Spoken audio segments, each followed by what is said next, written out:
अम्मा ने खत लिखा है बड़े ही चाव से, पुत्र मेरे ना घबरा जाना, 1 इंच भी पीछे ना हटना, चाहे इंच इंच कट जाना, चाहे इंच इंच कट जाना। हम अपनी जान के दुश्मन को अपनी जान कहते हैं, हम अपनी जान के दुश्मन को अपनी जान कहते हैं। मोहब्बत की इसी मिट्टी को हिंदुस्तान कहते हैं, हिंदुस्तान कहते हैं। जो दुनिया में सुनाई दे उसे कहते हैं खामोशी, जो आंखों में दिखाई दे उसे तूफान कहते हैं। जो ये दीवार का सुराख है साहब, जो ये दीवार का सुराख है, चाइना, अमेरिका, पाकिस्तान साजिशों का हिस्सा है, मगर हम इसे अपने घर का रोशनदान कहते हैं, अपने घर का रोशनदान कहते हैं। परम सम्माननीय निर्णायक मंडल के सदस्यों, सभा में उपस्थित सभी गणमान्य व्यक्ति, मैं नेहा वर्मा देश प्रेम और राष्ट्र निर्माण के उपलक्ष्य पर अपने कुछ विचार आप सभी के साथ साझा करना चाहूंगी।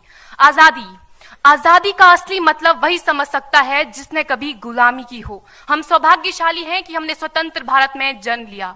यूं तो आजादी की लौ 1857 में ही जल चुकी थी, जो वर्षाल बनकर 1947 में हमारे देश को आजाद कराई।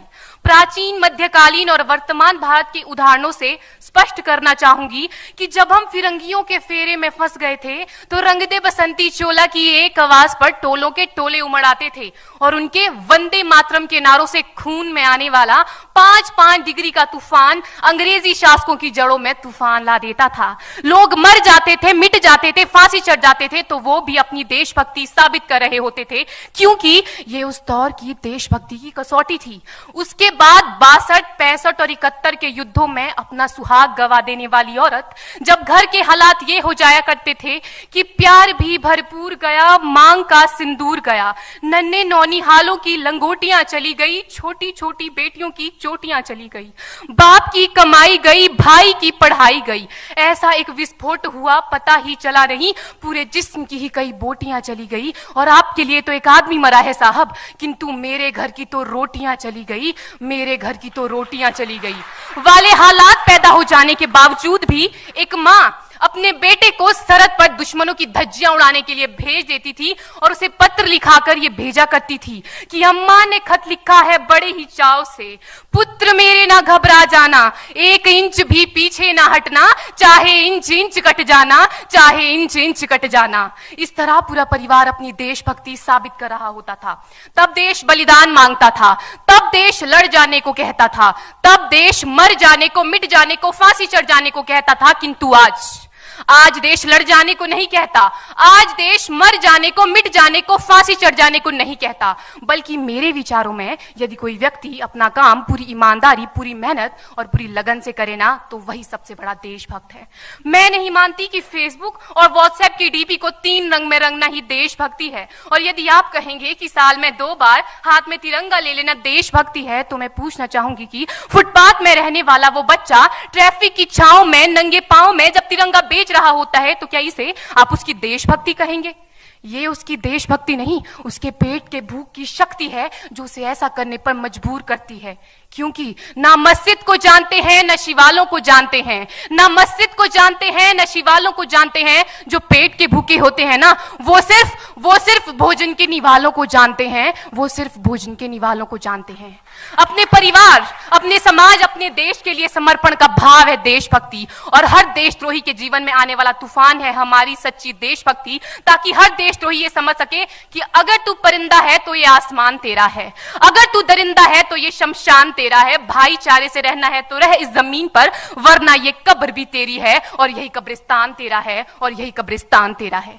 लेकिन एक देशद्रोही से ज्यादा देशभक्ति तब आहत होती है जब एक बेटा अपने बूढ़े माँ बाप को वृद्धाश्रम की चौखट पर छोड़ आता है।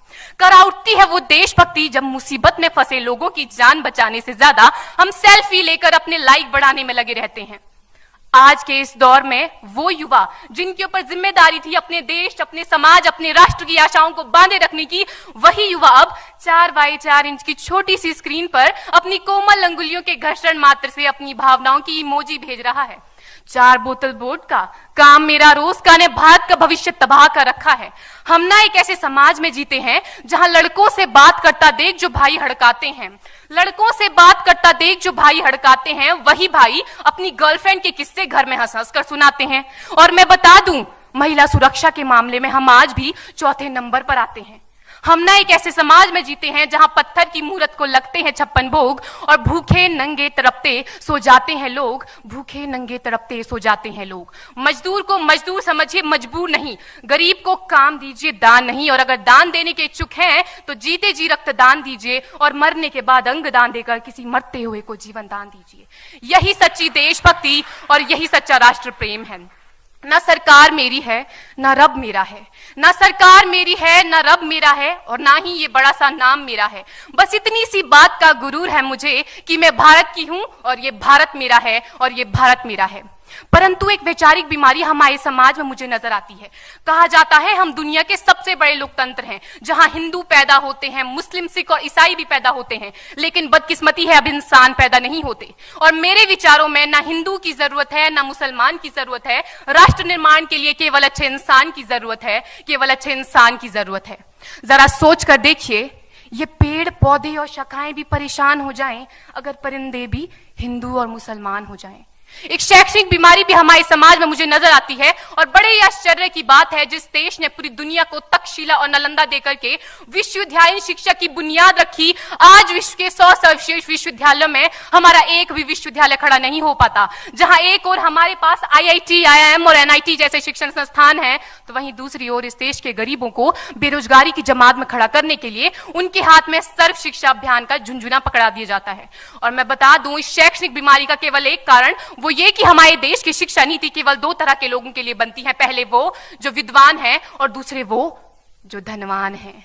इसी तरह की कई गजब की बीमारियां हैं, और इन बीमारियों की जो जड़ है ना, वो हमारा अंधविश्वास। और मेरे विचारों में जब तक इस देश का युवा अपनी सफलता के लिए मंदिरों में जा जाकर नारियल फोड़ फोड़ कर भगवान को रिश्वत लगाता रहेगा, हमारे समाज का शिक्षित वर्ग ही बिल्ली के रास्ता काटने पर खड़े हो जाना, अपने धर्म अपनी जाति को ऊंचा मानकर दूसरों के धर्म की अवहेलना करता रहेगा, तब तक ना तो इस देश से अंधविश्वास खत्म होगा और ना ही हमारा राष्ट्र निर्माण संभव होगा। हमारी संस्कृति, हमारी सभ्यता को दुनिया ने शीश नवाया है, तो क्यों आस्था के नाम पर हमने अंधविश्वास फैलाया है? मेरे विचारों में हमारा राष्ट्र निर्माण तब संभव होगा जब इस देश में महिलाओं की पूजा नहीं, उनकी इज्जत की जाएगी। राष्ट्र निर्माण तब संभव होगा जब हम जातिगत आरक्षण नहीं बल्कि सामाजिक सशक्तिकरण पर बात करेंगे। राष्ट्र निर्माण तब संभव होगा जब स्वच्छता अभियान में केवल सरकार नहीं बल्कि सड़क पर चलने वाला हर एक नागरिक हाथ बंटाएगा, स्वच्छ भारत स्वस्थ भारत को दिल से अपनाएगा। असल मायने में हमारा राष्ट्र निर्माण तब संभव होगा जब एक गरीब बच्चा मध्याह्न भोजन के नहीं बल्कि ज्ञानार्जन के लिए सरकारी स्कूल की चौखट पर कदम रखेगा। और हमारा राष्ट्र निर्माण तब तक संभव नहीं होगा जब तक एक नागरिक नैतिक रूप से सटीन, चारित्रिक रूप से भ्रष्ट, मानसिक रूप से दिवालिया, धार्मिक रूप से अंधा, राजनीतिक रूप से गंदा, स्वैच्छिक मान मूल्यों के आंकड़ों में जिन्न शिन्न पैपंदमयी अखंड भारत को खंड खंड करता रहेगा, तब तक हमारा राष्ट्र निर्माण संभव नहीं होगा। बड़ी बड़ी बातें नहीं, छोटी छोटी कोशिशें करनी होगी, क्योंकि ठोकर हमें पहाड़ से नहीं पत्थरों से लगा करती है। I being an Indian, I being a student, I being a symbol daughter of this motherland feel proud to be an Indian। और मैं सैल्यूट करना चाहूंगी सरहद पर दिन रात हमारी रक्षा के लिए खड़े हर उस जवान को, इस देश की पुलिस, प्रशासन और किसान को, और इस देश के हर उस व्यक्ति को जो अपना काम पूरी ईमानदारी, पूरी मेहनत और पूरी लगन से करते हैं, जिनके बिना राष्ट्र निर्माण की कल्पना करना भी असंभव सा लगता है। और आज इस मंच पर पूरी जिम्मेदारी के साथ मैं भारत की बेटी ये कहती हूं कि हमारा राष्ट्र निर्माण तब संभव होगा जब हम सभी, मैं, आप, हम सब मिलकर प्रयास करेंगे, क्योंकि हमारे देश की जिम्मेदारी नहीं है हमें आगे ले जाने की, हमारी जिम्मेदारी है अपने देश को आगे ले जाने की, अपने राष्ट्र को आगे ले जाने की, अपने वतन को आगे ले जाने की। तो अंत में मैं बस यही कहना चाहूंगी, मेरा हिंदुस्तान महान था, महान है, महान रहेगा। मेरा हिंदुस्तान महान था, महान है, महान रहेगा। होगा हौसला सबके दिलों में बुलंद तो एक दिन पाकिस्तान भी जय हिंद कहेगा। पाकिस्तान ही क्यों, सारा जहान जय हिंद कहेगा, क्योंकि सारे जहां से अच्छा हिंदुस्तान हमारा, सारे जहां से अच्छा हिंदुस्तान हमारा, हम बुलबुलें हैं इसकी, ये गुलिस्तान हमारा, ये गुलिस्तान हमारा। जय हिंद, वंदे मातरम।